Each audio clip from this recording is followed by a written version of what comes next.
A very good morning and welcome to Morning Breeze on Kwararafa Television, reaching you live from Jalingo, the state capital of Taraba State.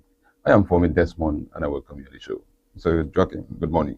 Yeah, morning, and would say it has been a very great night for us. The rain that fell through, that morning breeze, and we're still having it, and that is why we are on the program Morning Breeze on Kwararafa Television this morning.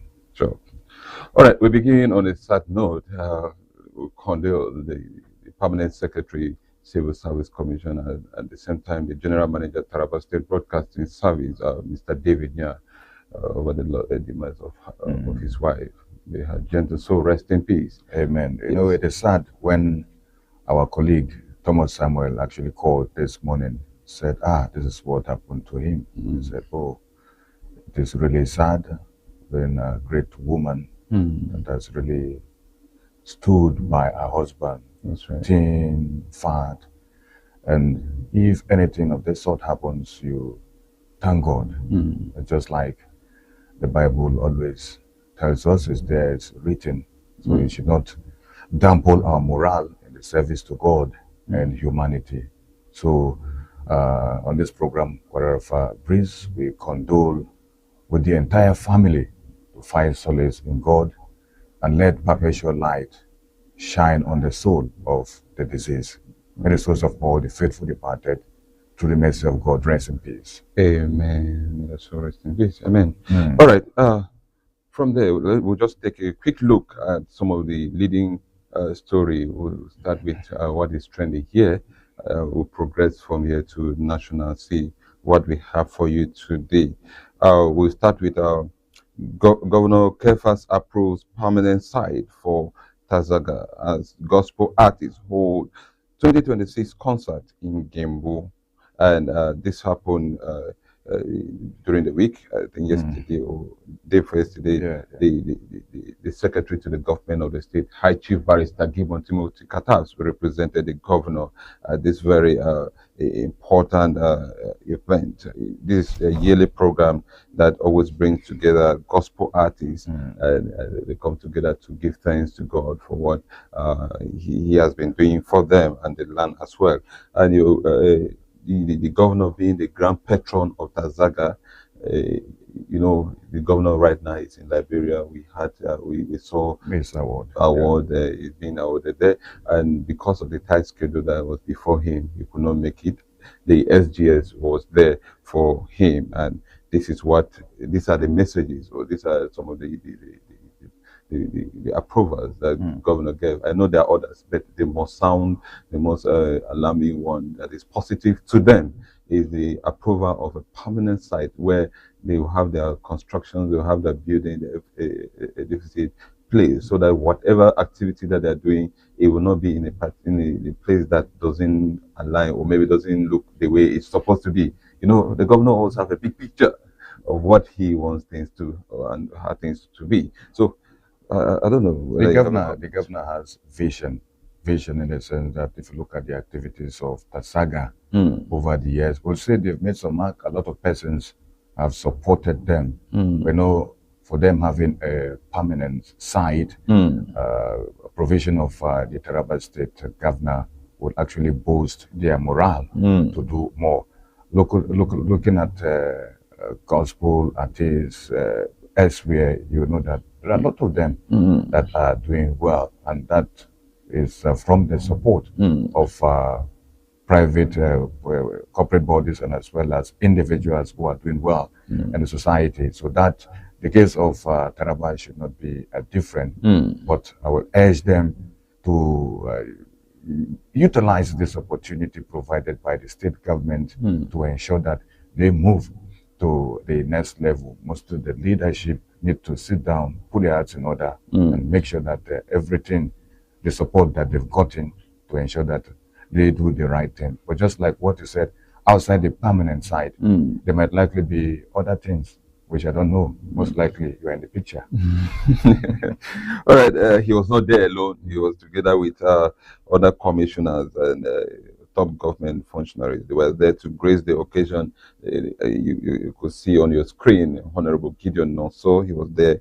Reverend Nagombe, that's culture and tourism. He was also there. Honorable Philip James, heritage and ecotourism. Ecotourism, yeah. Thank you for that.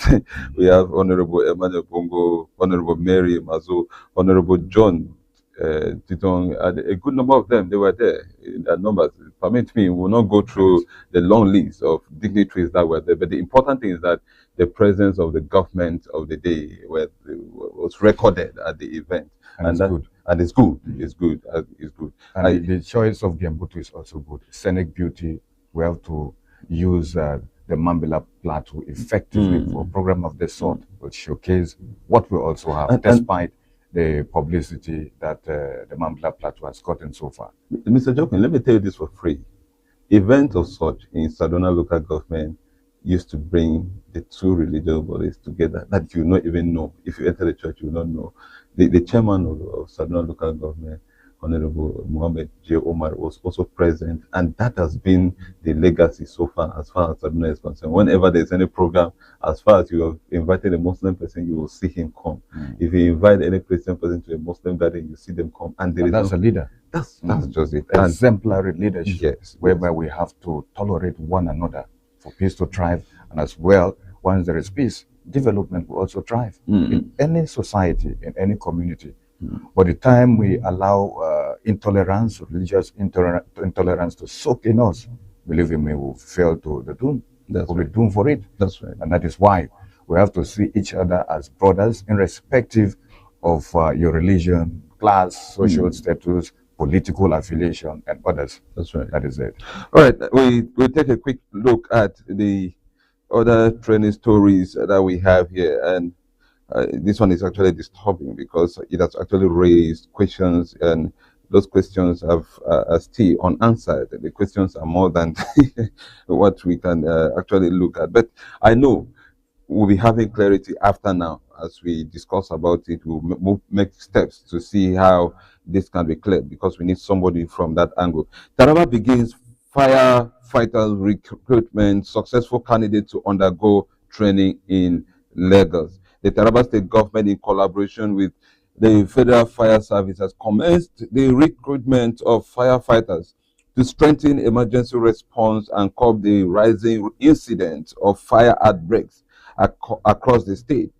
And this was done at, I think the environment speaks for itself at the premises of the Secretary to the Government, under the care of Haji Haruna Abubakar. That's the office of the Secretary. That's the environment I'm talking about. But he was there to the Secretary is not around, so he was there to speak about it. But far from the exercise, people have brought up reactions, not a good one per se, looking at what were the measures or steps taken to bring up this. Is it that an announcement was given that there would be enrollment as far as fire service is concerned? And if it was, how many people, or what was the category? Who were those people that were supposed to be carried along, or who are those people that are supposed to apply for this very job opportunity? So this has actually brought a lot of mixed reaction. I can tell you this for free, but they are still there unanswered. So, Mr. Joki, I know you don't have the answer because you're not the commandant, but you have something to say. Sincerely, I'm not the commandant, but as somebody that has passion for the right thing to be done, yes, believe you me, I would say I'm highly disappointed in what is actually going on. You see, the governor of Taraba State has good intention for the people of Taraba State. Recently, just look at the employment and empowerment that CSC, after the approval, there was a communication to the CSC to commence the sales of form after wide publication. Initially, there was a hiccup, we know, in respect to how people are going to obtain the form and other sort, whereby some before commencement of the exercise, some persons actually leaked out some of the information on science without official directive from the designated authority. But the fact remains, at the end of the day, what is official they've started the exercise. So it's a very clear and the public were and transparent. Yeah. The public were carried along. If you ask me about this very exercise, yes, because of the recurrent fire outbreak in Taraba State, the governor set up a very responsible committee. Let me say that. That's right. Responsible committee, because the caliber of persons that are there are people of integrity. Look at the permanent secretary of special the office of the SGS. That's right. Alhaji Haruna. He's a man of integrity. That's right. Then look at the commandant. Is also inside that committee. Yes, governor actually gave them an assignment. They finished their assignment. Then what next? So the force of the fire service. Then little questions that people now are asking. Who gave the approval for the exercise? That's right. When did they start the, well, let's say, collection of forms for people to be recruited? That's right. But what we are saying now is that they are doing screening. How? This is a great mystery. But we used to say that Nigeria is not a banana republic. The right thing should be done. The right thing should be done. We have mainstream medias. We have the social media. I don't think if we've actually seen this, that the fire service started recruitment, that people should apply, and the type of people that you want to be there. For God's sake, let's just do the right thing. Before we go, let me just pick this reaction from Humphrey JM. Questions Taraba Fire Service recruitment. That are some questions that he came up with. Number one, on what date did the Taraba State government announce vacancies for the state fire service? Number two, when did successful applicants submit their applications? Because I think this one is coming from you can see some of them are wearing their polo. Yes, you have on them written Taraba Fire Service. You see it there clearly. So he's asking, when did successful applicants submit their applications? That are going for screening. Was the application process conducted online or offline? This is another interesting one. Then the last question that he asked here is, how many candidates the state government selected from each local government? That's for fairness. We need answers to these questions. That's just the truth. We don't know whoever that is in charge of this. We know our governor is very transparent and someone that has been trying his best, just like you said. And they should know that we are running a democratic system of governance where everybody has a stake in governance. That's right. So I think the next thing for them is to sit down and know what to do. Or better still, even step down this exercise. I think it will be better for Taraba. Because as it is going now, I don't know how it's going to end. And the issue that we shall be facing again, you find out that some of these people, they've also picked form with the CSA. Yes. The CSA recruitment, those that are working with local government want to come back to state. They also collected the forms. So there are a whole lot of issues that we really have to contend with. So, you know, when you are doing some of these things, a lot of work needed to be done. Yes. And except they go back to the drawing board to ensure that the right thing is done, there's going to be a problem, because already people are faulting the exercise. All right, we'll be coming back to talk about U.S. President Donald Trump commending our own president, Ahmed Tinubu, for taking a very decisive measure as far as security is concerned in Nigeria. I know it has also brought a lot of mixed reaction from people saying that, U.S. president recently said this and that, and now he's coming to commend Tinubu. Is it politics or business as usual? Stay with us. We'll be coming back with the gist. Vision system, hacking room.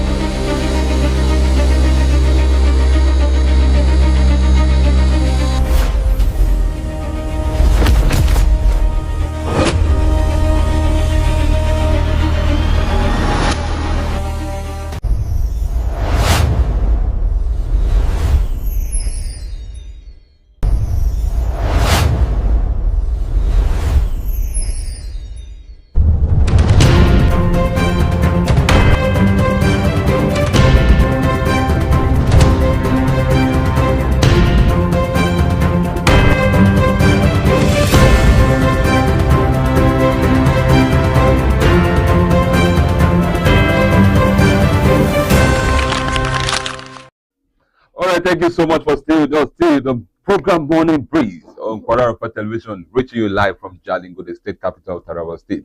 Now, we'll look at our dailies, what is leading, and we'll begin quickly with Vanguard. On Vanguard newspaper, we have Trump vows to stand with Nigeria in anti-terror war. Applauds president resolve to tackle nation challenges. U.S. pledges to nullify jihadist threats in Nigeria, Somalia, Syria, or others. OPHK drone strike kill over 20 ISWAP fighters. Chief photographer destroy logistic hub in Southern Lake Chad. Now, quick one to this very disturbing one that Trump vows to stand with Nigeria in anti-terror, and it came as a result. He wrote a letter to the president, commending him of his effort, decisive measures towards tackling security in Nigeria.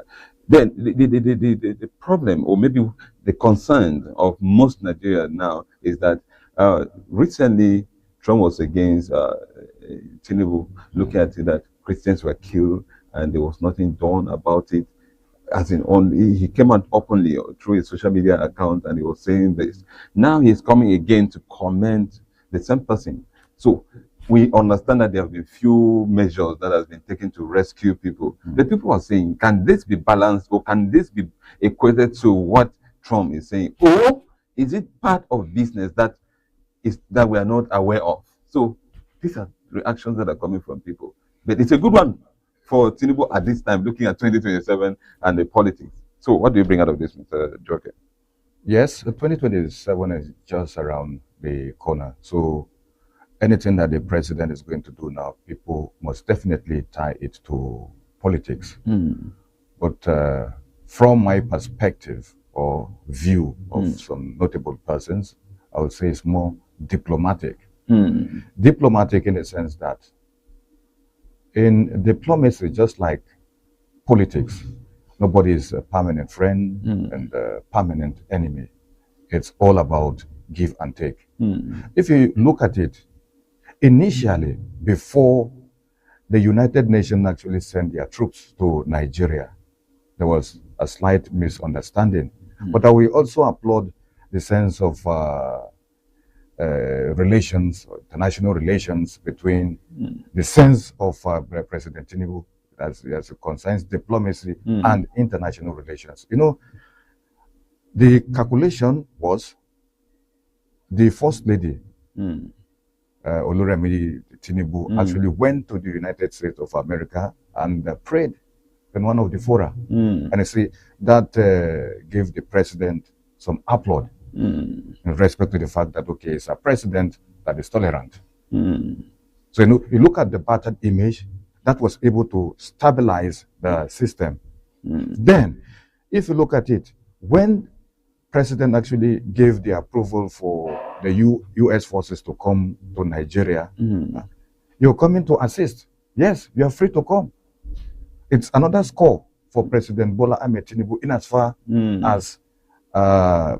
as diplomacy is concerned. That's right. So if you look at it, then the president might likely look at the body language. This one is accepting, which means it's ready to flush out terrorism in the country. So for me, it's more diplomatic than the political aspect that people might be looking at it. Because a firm resolve against to bring General Musa is doing very well in as far as intelligence is concerned and the fight against terrorism in Nigeria. And that is why, apart from the US, people like China, Turkey, and other countries also want to align with the federal government to flush out these bandits in the country, any form of terrorism. So for me, it is more diplomatic, and it will be better we sustain it or improve on it. And the military, those in charge of our security formations, need to rise to the occasion by ensuring that they play active role, proactive role, with ensuring that the life and property of the citizens are being protected. You know, programs or maybe issues like this will always bring mixed reactions from people. Some people are saying that recently Donald Trump cut off every intervention that has to do with Nigeria and other things. There were opportunities that Nigeria were actually enjoying from the US, and now they are not there. And according to leading stories too, China and other countries are getting interest, or maybe they're trying to align with Nigeria on business ground. And Tinubu's, I mean, Donald Trump seeing himself not part of those that will be enjoying or maybe be partnering with Nigeria or giving attention to Nigeria is a concern. So a lot of things are there for us, but the most important thing here is that our own president has also been recognized by one of the world's power presidents. So Powerful president. Powerful president. You know, there's a man who, but sorry to take you back in at the World Cup, the man that got red card that is not supposed to play for a match, they called FIFA, allowed this man to play. Can you fight President Trump? No, President Trump. So that is to tell you. That is to tell you. And among the superpowers, they take it or leave it. He's the most powerful president in the world. Cutting some of these things. That is why I said, you know, if you look at the arrangement now, it's more diplomatic. Yes. So with this understanding, believe me, Trump might likely release some of others what he has done, the blockade here and there. He might likely just release them, and it's a plus for us. Yes, it's a plus. This present view or position of the president of President Donald Trump about Nigeria, for me, it is good. Forget about politics. Yeah, it's a good one. All right, let's move forward with what we have for you. We move straight to Daily Trust. Daily Trust, the leading story on Daily Trust is actually somehow, I don't know how we look at this, but it's actually disturbing. Let's see what we have here. Questions over 30 billion for palaces, places of worship. This is a story that we're having here, and it has also brought a lot of mixed reactions from followers, those that are following on the latest stories and things that are trending. Looking at it, that why would the government in their budget be putting or carrying worship centers and secret places as part of their burden? Will equality be respected? Because we have all the states under their care, and all the states have the religious places intact.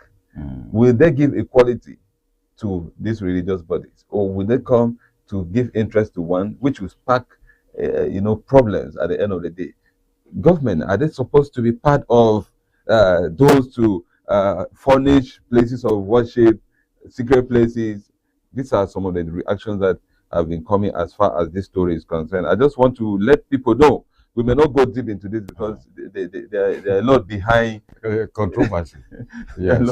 If you look at palaces is more local. It's more local in a sense that you leave it as the jurisdiction of the local government, and not just that. If the people want good palace for their royal father, I think they're in a better position to design the palace and as well fund it. But for the federal government to come in, then I don't know the yardstick that they are going to use. That's right. And for the churches and mosques, well, if you talk about the national mosques and that of Khan, it's good because it will give it a facelift. Any person that is coming to Abuja today, saying the national mosque or the national church, you know that you will appreciate what it's actually saying. But if you're talking about churches now, then what yardstick to? What measure are they going to take to ensure that the big churches are as well built? So I think it is something that the federal government needs to reconsider. And I think it will be better for us because at this point we don't need any controversy, rather for us to tolerate one another and allow peace to reign supreme in Nigeria. Okay, let's just look at this quickly. Still on Vanguard. War is over. Fubara declares support for Tinubu Wike's Rainbow coalition. This is another development too from Rivers, away from the story that we just had. Let's look at this now. You know, Wike and Fubara, they have been having that crisis, and that crisis has actually affected the politics and development of River State. I love that one because there is no how. There was no way Fubara could have just come out with any development and go free with it. There will be a force coming from Wike's camp and stuff like that. So it's like Fubara has decided to say, oh, let's forget about everything, because he was actually very strong with his decisions too. And Wike was looking at it that you are the one, I'm the one that brought you in. So whatever thing you are doing should not just be about you. We must have a synergy. We must have a meeting point where we decide on what to take place. And that has actually affected the development of Rivers State. And looking at these two people, these are people that have the mind of development. They have this passion for development. But because of their fight, it has certainly brought down a lot of things here. But we are good with the story now that he has taken a bow and say, okay, war is over. I'm ready for whatever thing that you are bringing up. So I think it's commendable. It's commendable. Sincerely. It's commendable. Then let's have a look at another disturbing one. We can this one of the story that we've tried to run away from, but it's like it's not going. We're not going to go deep into it because people know about it already. Talking about PFIPC scandal.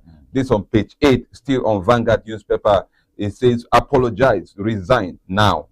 Atiku battles Tinubu. You know, this scandal by PFIPC, talking about Adeyemi's matching fake agency. It has actually sparked a lot of negative impression about the strength of our democracy. Looking at it that in the federal capital city, they are operating a particular office that is not known. The chief of staff is also saying we don't know about him. The accountant general, they don't know about it, and they are all this very office is linked to them. So to the presidency. To the presidency. Yeah. To the presidency. So Atiku has actually been on this because the image of Nigeria, not just a particular office now, it's about the image of Nigeria is at stake now. Looking at this, because had it been this happened to anybody that doesn't have any strength, it shouldn't have been at this level. Why the delay? Why don't you take action? Because that's the problem of Atiku now. Why is the president silent about this? What are those decisive measures? Do we need to go through a long process again when we know that this was not right? If this office was not the right office, those that were included or maybe involved in creating those offices should be brought out and they should face whatever thing that is due for them. So, Desmond, we are all product of the law. That's right. So it's under investigation, and we believe the right people, the DSS, the ICPC, they are on top of it. I believe at the end of the day, from the investigation, they can be able to tell Nigerians that this is where it is. But to be candid, again, if we want to re-emphasize, this is not really good for Nigeria. It is a damaging one for our own integrity and existence, which means those in charge should do the needful. And I believe, this time, or the hula baloo with the problem. That one is heavy. All right, let's take a quick look at the guidance, and that will bring us to the end of Pepper Review. We'll go straight to entertainment. Jeez. The guidance have a leading story here saying 2027 presidential elections, INEC helpless as early campaigns flog Electoral Act fairness rules. And we have few reactions here. APC, ADC, NDC, SDP, APM, PDP begins mobilization. Parties campaign under guise of consultations. Stakeholders engagement. Stakeholders prolonged campaigns erode fairness, raise election costs. INEC's failure to enforce rules reflect accountability collapse. UTME. We have this some months before the 2027 election campaigns. The early drumbeat of the presidential campaign has begun to roll definitely in parts of the country through a violation of the guidelines and provision of the 2025 Electoral Act. So these are just reactions from the INEC, Independent National Electoral Commission's timetable, and the challenge that is coming to them. They're beginning to have this kind of misunderstanding, even from the parties, looking at what parties are doing. A lot of challenges are coming to this, and we don't know our fate as far as 2027 election is concerned, because all these parties are having their issues and they're bringing it to the INEC, and INEC too is looking at it that what do we do? How do we balance this? Because it's actually becoming much on them. So, Mr. Joachim, let's speak about this briefly then. we have. In respect to publicity, I don't think INEC, they've really done well. But if you can recall on this program some weeks back, the chairman of INEC actually came out to say the budget of the commission has not been approved. So I don't know. These are umpires that need to be fair, that need to commence their activities. And up to now, they are still having issues about finance. So it will tell you most sincerely of that some of these lingering problems that we are seeing might likely be emanating from the lack of funds. If not, by now we ought to have been seeing jingles to tell people this is when campaign will start, presidential, House of Assembly, reps, and Senate. But we're not actually seeing it. I don't know if it's happening elsewhere, but in Taraba State here, we are not seeing it. And there is need for the voter educators, those in charge of publicity, the information desk, need to rise to the occasion too, by ensuring that they give needed information to the general public. There are some people, they've commenced a campaign. Yeah. Some of them it's based on ignorance because they are not aware, that there are timetable, there are timelines that you do certain things. And those that have even commented, have they been addressed? Or have they... That is it. If you look at it, nobody has come out to address them, if not for now that we are seeing a position of INEC in respect to it. So campaign has not commenced from the release we earlier saw. It's going to commence August 19th. Yes, that's what I will go through before we... So you look at it. So people should be aware about that. That's right. Believe me, there are even some politicians who are even candidates today. They don't even know when to commence a campaign. So it's a sad one. So we need to know, Nigerians need to know, the politicians need to be kept abreast about every activities that concerns INEC. And I believe with some of this interaction, it will really help to go a long way to tinker the process, tinker democracy, and tinker also the voting process. All right, quickly, let me just go through this official message. You know, what you are saying is what we want to do now. It has been coming to our table timely. We should have also been helping to give it out because that is part of our duty here. Now, INEC releases official campaign timetable for 2027 general elections. And it says the Independent National Electoral Commission, INEC, has announced the official campaign timetable for the 2027 general elections in line with provision of Electoral Act 2026. The official campaign scheduled presidential and National Assembly elections. These are the spell out date for your campaigns. Listen and understand very well because you don't need to make mistake. Campaigns begins Tuesday, 19 August 2026, and it is going to end 15th of January 2027, exactly 24 hours before the election scheduled for 16 January 2027. Then for governorship and state house of assembly elections, campaign begins Wednesday 9th September 2026 and it's going to end Friday 5th February 2027, exactly 24 hours before the election scheduled for 6th February 2027 will commence. Now, key provisions of the Electoral Act 2026. Political campaigns may only commence 150 days before the date of an election.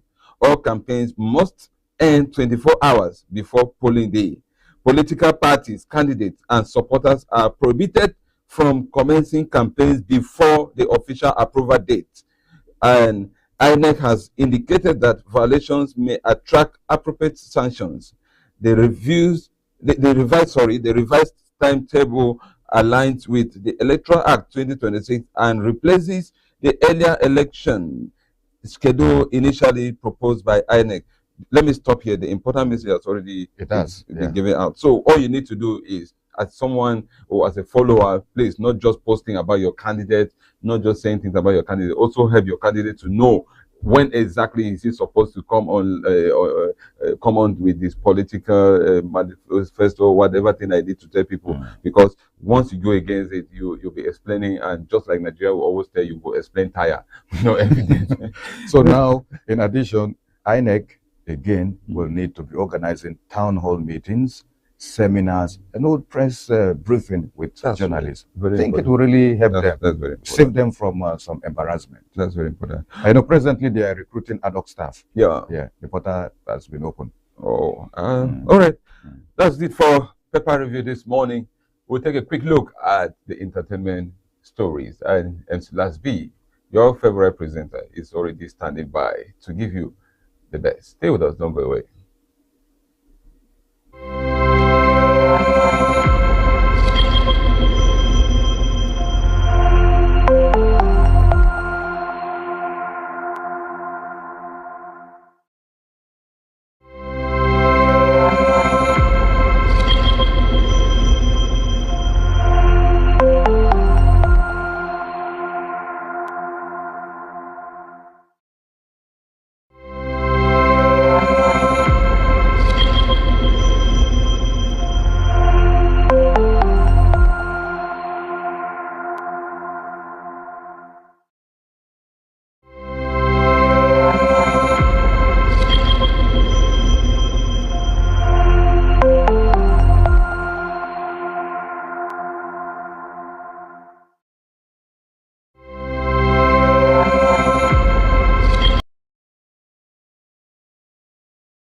System hacking room.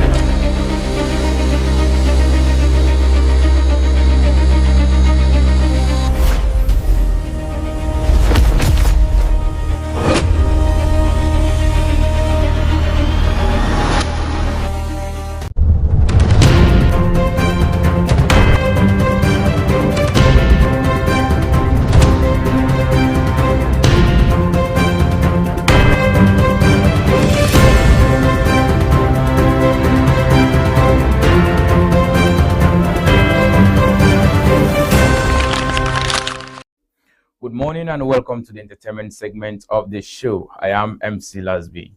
And let's begin with fashion message that is sparking conversation online.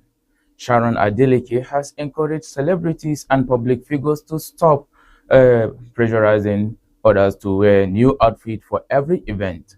She revealed that although her team has advised her against wearing an outfit people had seen already, but she ignored the pressure and proudly wore it again. And according to her, she said fashion should not be controlled by public opinions, and people should feel free to wear their favorite clothes as many times as they want. And she said, and I quote, "Don't be afraid to repeat your clothes. Re-rock it as many times as you like." And truthfully, confidence comes from being yourself, not from constantly buying new clothes to impress others. Whereas, don't allow society's expectations to unnecessarily turn you from what you are meant to do. And confidence is more valuable than expensive fashion. Moving forward, filmmaker Ugezu J. Ugezu says Nigerians are willing to pay taxes if they can clearly see the money is used for development. He argued that the real concern is corruption and misuse of public funds. And according to him, he said Nigerians are willing to do what is expected, but if they didn't see where the money is going to, like, they are not going to be paying the tax. Whereas he said, and I quote, "Nigerians are not afraid of paying taxes. Nigerians are rather afraid of somebody looting the taxes they have paid." And people are more willing to support government policies when there is transparency and accountability. But trust grows when leaders use public resources responsibly and uphold justice. Now to a new story of loyalty, growth, and learning from mistakes. Davido has responded to his official streamer Devril publicly apologized for an incident during the burial ceremony of Israel DMW's father. The Real was criticized after being seen sitting on a chair reportedly reserved for the video, while the singer remained standing. Following the backlash from his fans, that's the 30 BGs, he apologized publicly and the video accepted the apology and encouraging him to act wisely and while moving forward. And the video said, "Move better and smarter. The world is watching you now." And public figures and those around them should conduct themselves responsibly because the actions are constantly being observed. Most especially once you have a lot of fans, any movement you do, your fans are there to tell you that yes, I like this one and this one is wrong. And accept corrections, learn from mistakes, and always represent yourself with maturity. Now, on a heartwarming conversation about family and future, the Mio Tedola has shared that she might one day have 6 or 7 children after describing her pregnancy experience as beautiful journey despite its emotional and hormonal challenges.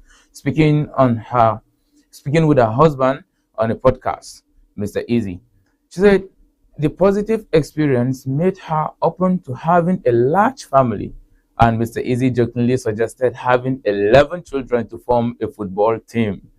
While Temi's mother expressed confidence in the couple's ability to raise many children. Moreover, a positive life experience can shape future dreams and family plans. Every family should make decisions based on love, readiness, and personal convictions. And finally, congratulations to music executive Soso Soberekon, as he has traditionally married his longtime lover. My God, congratulations to you. He announced the happy news on his Instagram post, revealing that he is now officially taken. His announcement has attracted congratulatory messages, a lot of reactions from several celebrities, fans, including Tiwa Savage, Casey, Obi Kubana, Brother Shaggy, Ewe comedian Eni Edo Iyabo Ojo, and many others who wished the couple a happy marriage life. And however, love and commitment remain beautiful milestone worth celebrating. And among some of the comments, Brother Shaggy says, "Congratulations, brother." While Obi Kubana says, "Congratulations, my G, you are finally taken." While AY Comedian says, "Congratulations, brother, we mount." And that's it for today's edition. My name is MC Lasby. Keep watching Kwararafa Television. Good morning, Desmond. All right, good morning. Of course, 15 children to have a football team is actually an amazing one. But you must consider the school fees of these children because it's not easy.